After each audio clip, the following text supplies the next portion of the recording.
प्रिय भारत के नागरिकों, मेरे साथियों, मेरे भाइयों, मेरे बहनों, माताओं, बहनों, बच्चों, मेरे युवा साथियों, मैं शक्ति पुत्र डॉक्टर अनिल कुमार सिंह अनल स्वतंत्रता दिवस के इस पावन अवसर पर आप सबका बहुत बहुत अभिनंदन करता हूं। दोस्तों, इस देश का ये 79वां यानी कि 79th इंडिपेंडेंस डे यानी हमारा स्वतंत्रता दिवस था।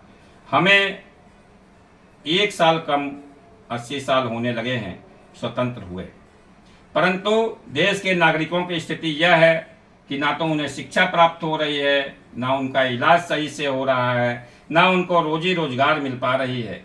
बिहार जैसे राज्य, मध्य प्रदेश, छत्तीसगढ़, हिमाचल, उत्तराखंड जैसे राज्य, झारखंड जैसे राज्य, साउथ के बहुत सारे ऐसे क्षेत्र हैं जहां जनता अतीव गरीबी में जी रही है, चाहे वो उड़ीसा हो, चाहे पश्चिम बंगाल हो।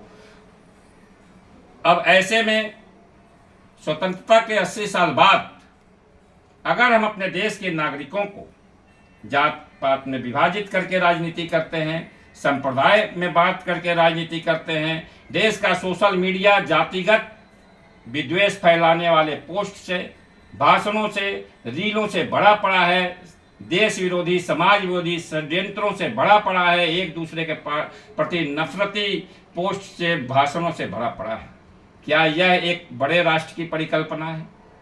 हमारे देश के स्वतंत्रता सेनानियों ने जिस महान राष्ट्र की परिकल्पना की थी और उसे जिन लोगों ने आगे बढ़ाया था, उन्होंने ख्वाब देखे थे बांग्लादेश, नेपाल, भूटान, वर्मा, पाकिस्तान, इन सबको मिला करके, श्रीलंका और भी मतलब चीज़ों को मिला करके एक अखंड भारत का।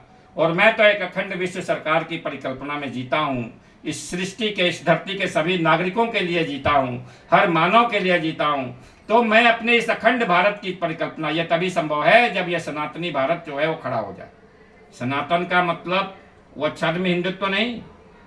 सनातन का मतलब है हिंदू, मुस्लिम, सिख, ईसाई, जैन, पारसी, आदिवासी, सब कुछ, सारे पंथ, सब कुछ सनातन में। क्योंकि धर्म केवल धर्म है या अधर्म है, उसका कोई नाम नहीं होता।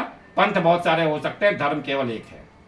तो दोस्तों, इतने वर्षों बाद स्वतंत्रता के हम लोगों ने जिस बेचारी के साथ, लाचारी के साथ, गरीबी के साथ यह देश जी रहा है, किसानों, मजदूरों, गरीबों, वंचितों के लिए कोई कार्यक्रम इस देश के संविधान ने, कानून ने नहीं किया। उन्होंने इस देश को जाति में बांटने का, संप्रदाय में बांटने का काम किया है। इसलिए आज हम इसे रिजेक्ट करते हैं। और इस देश की सरकार को मैंने एक प्रत्यावेदन भेजा है। इस संविधान से में केवल 3 मूल अधिकारों की मांग की है और हमारे इस अभियान का नाम है अंधकार से अधिकार तक। अंधकार से अधिकार तक, अंधकार से अधिकार तक, यानी अलोकतंत्र से लोकतंत्र तक, जातिवाद से राष्ट्रवाद तक, संप्रदायवाद से राष्ट्रवाद तक।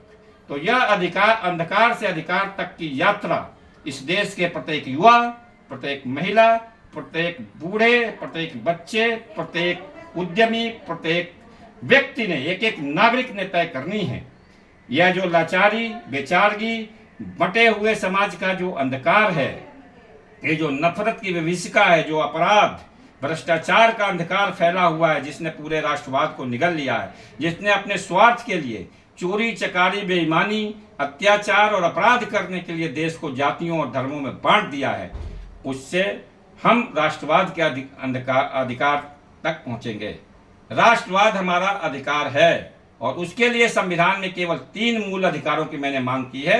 उसके लिए एक प्रत्यावेदन हमारा केंद्र सरकार यानी माननीय प्रधानमंत्री जी के पोर्टल पर और माननीय बिहार के मुख्यमंत्री जी के पोर्टल पर के पास में कल पहुंच गया है 15 अगस्त को। उसमें हमने केवल 3 मूल अधिकार इस देश की जनता के लिए और बिहार प्रदेश की जनता के लिए मांगे हैं। वह है शिक्षा का अधिकार, जो जैसा जितना पढ़ना चाहे उसे राज्य अपने हिसाब से पढ़ाए।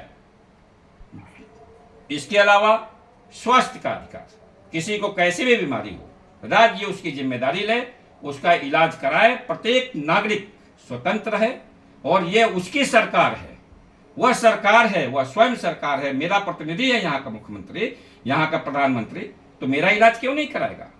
मैं अपने राज्य में बिना इलाज के मर जाऊं, यह कैसा संभव है? मैं अपने राज्य में भूखों मर जाऊं, यह कैसे संभव है? मैं अपने राज्य में अनपढ़ रह जाऊं, मुझे डॉक्टर बनना है, मुझे जबरदस्ती धक्का दे करके निकाल दिया जाए, यह कैसे हो सकता है?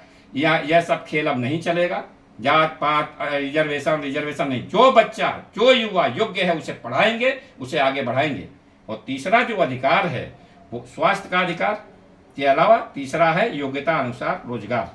समाज का कोई वर्ग हो, कोई जाति हो, कोई पंथ हो, उससे कोई मतलब नहीं है। जिसकी जैसी योग्यता, जिसने जैसी पढ़ाई की है, जो जो काम करना चाहता है उसके हिसाब से उसको रोजगार देना, यह उसका मूल अधिकार होना चाहिए। उसका मूल अधिकार है। स्वतंत्रता के 80 साल बाद इन 3 मूल अधिकारों की मांग इस देश की जनता की तरफ से, उनका यह बेटा, उनका यह भाई, इस देश के जनप्रतिनिधियों से, नीति नियंताओं से, इस देश की लोकसभा से, राज्यसभा से, सभी राज्यों की विधानसभाओं से करता है। और मुझे आशा है कि सभी इस बात को समझेंगे, सभी हमारे अपने हैं और वह यह मूल अधिकार इस देश की जनता को देंगे। और अंतर्राष्ट्रीय स्तर पर मैं यूएनओ से लेकर के सभी देशों के राष्ट्राध्यक्षों से कहता हूं, अपने अपने राष्ट्र के नागरिकों को स्वास्थ्य, शिक्षा और रोजगार का अधिकार दीजिए, तभी जाकर के विश्व नागरिक समुदाय भी सुखी हो पाएगा। इसके अलावा दोस्तों, मैंने यह प्रत्यावेदन जो भेजा है, इसकी मांग की है और बिहार के मुख्यमंत्री माननीय नीतीश कुमार, जो एक विकास पुरुष वाकई में है, जिन्होंने गड्ढे में, भ्रष्टाचार में, अपराध के अंधेरे में डूबे हुए अविकसित, अशिक्षित बिहार को निकाल करके शिक्षा के उजाले में ला खड़ा किया है, जिन्होंने दारू के नशे जैसी बीमारी को बहुत हद तक खत्म, जड़ से उखाड़ के फेंक दिया है। लोग माने या ना माने, गली गली शराब बिकती है, लेकिन किसी की औकात नहीं है कोई दारू पी करके सड़क पर हल्ला कर दे, तत्काल उसकी गिरफ्तारी हो जाती है। यह भी हमने अपनी आंख से देखा है। तो मैंने उन्हें कहा है कि आप यह प्रस्ताव पास करके केंद्र के पास भेजें। बिहार जो है राष्ट्र का नेतृत्व करे इस राष्ट्रवाद में, बिहार सभी जो है देश के नागरिकों का नेतृत्व करे इस मामले में, और माननीय नीतीश कुमार जी वो माध्यम बने जो अपने मंत्रिमंडल से यह प्रस्ताव विधानसभा में पास करा करके भेजें, इन 3 मूल अधिकारों को संविधान में शामिल करने का, और केंद्र से आग्रह करें कि वह जो है इस पे चर्चा कराए और इन 3 मूल अधिकारों को देश की जनता को दे। शिक्षा का अधिकार, स्वास्थ्य का अधिकार, रोजगार का अधिकार, यह जनता का अधिकार है, इसे जनता लेके रहेगी। जो नहीं दे सकते वो कहें कि हम अक्षम हैं, हट जाएं, हम देंगे, मेरे पास उसकी कार्य योजना है। अगर किसी सरकार को, किसी जनप्रतिनिधि को, किसी मंत्रिमंडल को हमारी सहायता की जरूरत है, सुझाव की जरूरत है, सहयोग की जरूरत है, हम 24 घंटे हाजिर हैं, क्योंकि यह देश मेरा है, आप मेरे अपने हैं। इसलिए इस देश की जनता के लिए अंधकार से लेकर के अधिकार तक ले जाने की जिम्मेदारी मैंने उठाई है। और मैं इस देश का एक एक युवा, एक एक नागरिक इस लाचारी के अंधकार से निकल करके जो है अधिकार के उजाले में खड़ा होकर के जो है सुखी, संपन्न और समृद्ध, वैभवशाली जीवन जिएगा। वो अपनी संस्कृति, अपनी परंपरा, अपने सनातन को बचा के भी रखेगा और उसके हिसाब से जो है सामाजिक मर्यादाओं का पालन करते हुए इस देश को सशक्त, अखंड राज्य बनाएगा। जय हिंद, जय भारत। मैं आपसे सभी से सहयोग की आशा करता हूं, आप सबसे निवेदन करता हूं कि इस बड़े आंदोलन में, इस जनाधिकार के आंदोलन में, इस अंधकार से अधिकार तक चलने की आंदोलन में, इस अभियान में मेरे साथ आए, अपने इस भाई का साथ दे। मैं यकीन दिलाता हूं कि आपको जो है इस देश को एक अखंड राष्ट्र, एक वैभवशाली, सुखी, समृद्ध और रोजगार से युक्त, शिक्षा से युक्त और बीमारियों से मुक्त राज्य दूंगा। पब्लिक पुलिसिंग और पब्लिक ऑडिट के द्वारा भ्रष्टाचार और अपराध को जड़ से उखाड़ फेंका जाएगा। चलो मिलकर कंधे से कंधा मिलाकर चलते हैं, एक सुखी, समृद्ध, वैभवशाली, स्वावलंबी भारत का निर्माण करते हैं। जय हिंद, जय भारत।